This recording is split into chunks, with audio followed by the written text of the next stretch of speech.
A lot of people think pulp is an old thing, that it's something that doesn't exist anymore. Well, it does. A lot of people think, well, pulp died in this decade or that decade or whatever. It hasn't. Let's just go through some movies and stuff real quick.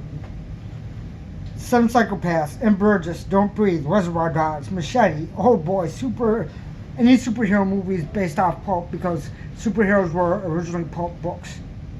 Especially if it's off the older stories as pulp, period. Right? You can call it whatever else you want, but it's the truth. So, ups or down, horror movies in general. Now, not all of them, but horror stories and horror comics were a thing, especially for pulp. They were in pulp magazines. There'd be multiple stories in one. Same thing with science fiction. And a lot of the stories haven't changed really that much from the old pulp stories anyway. So, a lot of the horror stuff is still basically pulp. You're saying, well, pulp can't make it. I can't write a pulp story. Nobody's going to read it. Or I can, but nobody's going to read it or watch it. Do I need to keep going? So, Heist, Snatch, Zombieland, Loved Ones from Australia. Zombieland, basically any zombie movies for the most part, before or after Romero, when Romero changed how zombies were portrayed and they were brain eaters now and everything else, right? So, Army of Darkness, most 70s action movies, for sure. Most of those were just basically pulp stories. So, let's keep going. Crime movies in general, not all of them. Heist movies in general, not all of them. Basically, a lot of the stuff that the Lifetime channel used to put out. And then for books, from the 80s, maybe even 70s through today, all those trashy romance novels, those are all pulp. So throw that in as well. A lot of adventure stories are pulp, period. Same thing with westerns, war movies, as long as they aren't based on true people. I'll tell you flat out, that's pulp all day.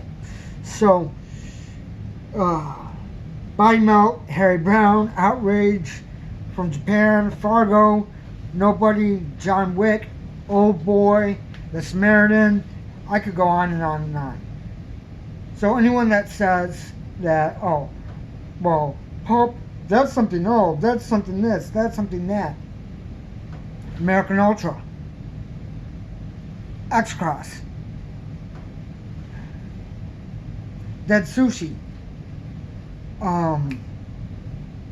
Westworld, which is the one with the robots and all that. Yeah. There's so much stuff. If you like spaghetti westerns at all, guess what? Pulp. If you like westerns, pulp. Because westerns haven't changed all that much. They're still the pulp stories. So, yeah, pulp still exists. It never stopped existing. People just stopped calling it pulp.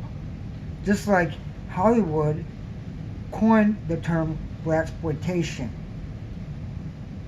Because what was happening is black-made movies were beating the shit out of the Hollywood movies. They weren't playing in the same theater. The blaxploitation stuff would play somewhere. The Hollywood stuff would play somewhere else. And the blaxploitation movies were taking such a hit on Hollywood that they had to coin a term, everything else, and start bringing people in to make them. Period. And that's what happens a lot of times. So people might say, well, this is the thing with pulp, that's the thing with pulp. Alright. If you like science fiction, especially modern science fiction, pulp. Oh yeah, Conan the Barbarian. Oh, pulp. Excuse me, my shoulder popped. But there's a lot of stuff like that. So just because pulp means what it used to mean anyway, was sensational stories, usually written fast because they were done for cheap. What I mean by that is it was so much per however many words or whatever. So they had to write them fast to be able to make any kind of living off it whatsoever. And due to that, the reason that they sold is because they were sensational. That's it. They were made as cheaply as possible, printed on the cheapest paper that could be found.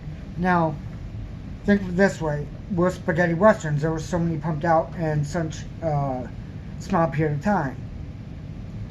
That's pulp. They made them cheap and fast. And then look at kung fu movies. Pulp. Made cheap and fast. With the same actors, same directors, all of that. Just flip them. As fast as you can think of it, do it. Movie companies have been doing this forever. The company that did Electric Boogaloo, they did a bunch of other stuff, including the Death Wish movies. What they used to do is they'd go to a festival with a fake movie poster that had a name and a star on it, maybe some other stuff. And what would happen is they'd pitch the movie, they'd sell the movie, then they'd write the movie and get the actor. All they really had was a name and the actor. It was pulp. It was fast writing, done cheaply. Roger Corman did a lot of pulp. Cheap stuff, done cheaply, fast. So, yeah, people do like that kind of stuff, and franticness,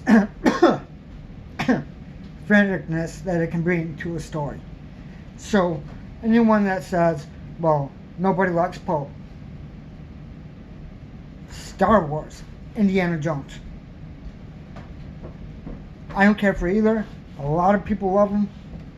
Pulp is what they're based off of. Period. I mean, Teresa's could pretty much be a pulp story. If you haven't seen it, it's not going to be for everybody, but yeah. There's a lot of... And with pulp, the good guy didn't always have to win. He could not. She could not. Right? The stories could be based on reality enough for people to sink their teeth into, or not at all. There weren't as many rules. And due to that, I know the title is pretty loose nowadays, but you get what I'm saying no matter what.